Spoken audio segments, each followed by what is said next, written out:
appelle l'aqida, à ne pas mélanger l'iman, la foi, et l'aqida, qui est l'ensemble de dogmes révélés. Certains sont univoques, d'autres sont plurivoques, amphibologiques, et qui demandent également l'implication de la raison quant à l'extraction de leur sens. Donc même au niveau du sens, le travail n'est pas fini. Même au niveau de la foi, des idées que nous devons avoir de Dieu, de l'être humain, de la liberté, du déterminisme, de la liberté humaine, de l'animal, des plantes, des planètes, tout ceci participe du domaine théologique. C'est-à-dire, dans mon vocabulaire, le domaine de l'aqida, le domaine des croyances qui structurent le mental et qui doivent trouver une forme d'expression par le canal et les canons de la charia ou de la loi. Et donc la religiosité, c'est une foi, mais ce n'est pas une foi livrée à elle-même. On n'a pas le droit, en tant que musulman, de croire à n'importe quoi. Et on n'est pas censé de croire à n'importe quoi. Nous devons examiner les éléments, les éléments de la croyance. C'est pour cette raison que les musulmans ne se sont pas contentés du fait que Dieu est unique et le débat est clos, circulé, il n'y a rien à voir. Le dogme de l'unicité qui est simple, mais c'est ça son mystère, c'est qu'il est simple, mais il est profond. Il a fait couler des fleuves d'encre théologique. Donc il y a une pratique de la raison pour recevoir l'information au niveau du sens. Parce que ce sens, il détermine tout. C'est lui qui donne sens à salat. C'est lui qui donne sens à zakat. C'est lui qui donne sens à sadaqa. Celui qui donne sens au bien et au mal. Donc il y a une approche discursive, spéculative, rationnelle des éléments de la foi. Cette approche est nécessaire et vous allez voir qu'elle n'est pas suffisante. Voilà, on a le Coran, il y a des appels, on est croyant, on sent qu'on a la foi, c'est une sensation, c'est une sensibilité, mais il doit se structurer au niveau des idées, au niveau des attributs de Dieu. De quel Dieu s'agit-il?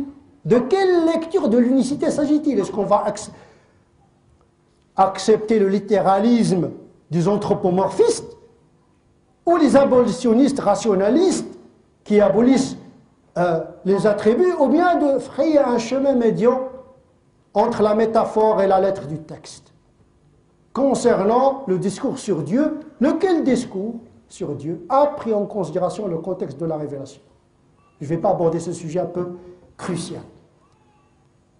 Bref, le secteur du sens théologique appelle à la foi, mais appelle à l'implication de la raison dans la compréhension des éléments qui fondent et qui légitiment la foi. Raison ici n'est pas intelligence. Ne confondons pas, on peut être très intelligent mais pas raisonnable. L'aql, c'est un terme qui engendre, plutôt, qui englobe et l'intelligence et la sagesse, l'intuition, l'inspiration. L'aql et le qalb, quelquefois, c'est la même chose. Le qalb, c'est vrai, le centre par lequel nous discernons. Et quelquefois, l'aql, en vérité, certains savants disent l'aql, le qalb, c'est l'aql. Parce que vous n'allez pas lire dans le Coran l'aql. Yaqilun, oui, le verbe conjugué.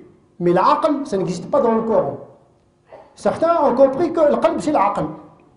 Donc il contient une dimension sensible, affective, avec de l'intelligence et de la sagesse.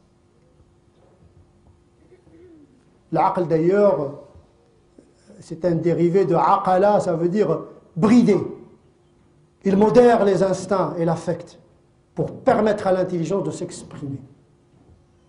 Et donc, voilà, première strate de l'approche dans la religiosité, c'est ce sens qui oriente la foi, qui est une sensibilité, demande l'implication d'un travail intellectuel, de l'ijtihad. Une fois qu'on a adhéré aux éléments univoques du dogme islamique, eh bien, comment exprimer cette foi? Ben, la foi ne légitime pas n'importe quel comportement. La foi en tant que telle ne légitime pas n'importe quel comportement. Vous n'allez pas faire, au lieu de 4 rak'at, tu diras, oh, moi je suis très généreux, je vais donner à Dieu 5 rak'at. Non, non, non. 4 rak'at pour dehors, ça suffit. Si tu veux faire une nafila, tu l'as fait ailleurs. Tu peux faire 1000 rak'at, mais en dehors des 4 rak'at. La première expression de la foi, c'est d'abord un domaine qui met en rapport, en diapason, l'homme et son créateur. C'est le point de départ. Al-ibadat. Après la foi, il y a l'ibadat. Salat, siyam, le hajj. Qui ont un impact direct sur le cœur. Le dhikr, qira'at al-Qur'an. Tout ce qui est de l'ordre du vertical. C'est structuré par la loi. Et là, il faut travailler aussi la loi. Comme il a été dit dans les paroles de Tariq Ramadan, c'est que bon, le droit, c'est de l'intelligence. Il se peut qu'un non-croyant comprenne la loi alors qu'un musulman passe à côté. Ce qui est surprenant chez nos savants, c'est que l'imam Shatibi, dans son monumental ouvrage le Muwafaqat, je le mélange avec le Mawaqif de Amir Abdel Qadir parce que je suis encore sous l'emprise de Amir Abdel Qadir. Qu'est-ce qu'il disait dans ce livre? Qu'est-ce qu'il dit encore dans ce livre? Certains principologues, Ba'd al-Usuliyin, ils ont permis aux non-croyants, non-musulmans d'opérer l'ijtihad. Parce que l'intelligence dans ce domaine-là, elle est universelle. Par contre, la fatwa, qui est un acte religieux, ne peut pas être donnée par un non-musulman. C'est une ouverture incroyable. Il y a des textes, il y a des lois, il y a des mécanismes herméneutiques d'interprétation qui sont universels. Vous le faites fonctionner par n'importe quel cerveau qui a un minimum d'intelligence, il va aboutir à des résultats, parce que le Coran parle. L'insan al-aqil, celui qui est doté de raison. Et donc, le domaine de la loi qui canalise l'expression de la foi à travers, d'une part, l'ibadat et d'autre part, le muamalat, c'est un travail qui demande une grande intelligence. Les musulmans ne se sont pas contentés, ils disent voilà le Coran, on va recevoir ça dans la béatitude naïve. Comme ça, par infusion, on va ouvrir le cœur, et voilà, il y a les enseignements qui vont entrer, mais on ne sait pas comment ils vont sortir. Comment ils vont entrer? Donc il y a les musulmans, donc ils ont inventé, ils ont créé des disciplines rationnelles pour pouvoir un petit peu structurer l'expression de la foi, après avoir construit des mécanismes d'interprétation des dogmes qui canalisent et qui fondent et qui légitiment les éléments de la foi. Et donc l'expression exotérique à travers l'ibadat, à travers le muamalat relationnel, c'est un travail de la raison, de l'intelligence. On a inventé le qiyas, l'analogie, l'istihsan, introduire la culture, etc. Donc c'est un travail vraiment du juriste, tout simplement. Ceci est nécessaire, mais ce n'est pas suffisant. Tant qu'on n'a pas touché le cœur, on n'est pas encore arrivé au but escompté. C'est le domaine de la mystique, du cœur. Et là, on revient aux émotions. Une fois qu'on a trouvé une interprétation juste des dogmes, une fois qu'on a élaboré en fonction du contexte des lois qui nous concernent ici maintenant, comment trouver le moteur de la pratique? Et là, on entre dans la pratique, parce qu'on peut connaître beaucoup de choses, mais pour bouger, on est enchaîné par un ensemble d'handicaps. On a besoin du moteur du sensible. Et là, on entre dans le domaine de la mystique. Parce que le but, c'est quoi? c'est toucher le cœur pour qu'il réalise l'évidence de l'unicité. C'est l'intérieur qui est la dimension la plus à même à rencontrer Dieu. La raison n'est qu'un moyen de fortune, nécessaire mais n'est pas suffisant. Ce qui est vraiment surprenant et étonnant dans le Coran, c'est qu'il y a une dialectique. D'un côté, il nous appelle par le sensible pour éveiller l'intelligence, et quelquefois il nous demande d'éveiller l'intelligence pour toucher le sensible. Je ne vais pas entrer dans cette complication dialectique entre le sensible et l'intelligence telle qu'elle se présente dans le discours coranique qui mérite tout un essai. Mais la motivation est essentielle. La motivation et l'émotion sont essentielles. Parce que la motivation doit être une émotion. On a besoin d'une charge émotionnelle, l'étincelle qui fait fonctionner le moteur.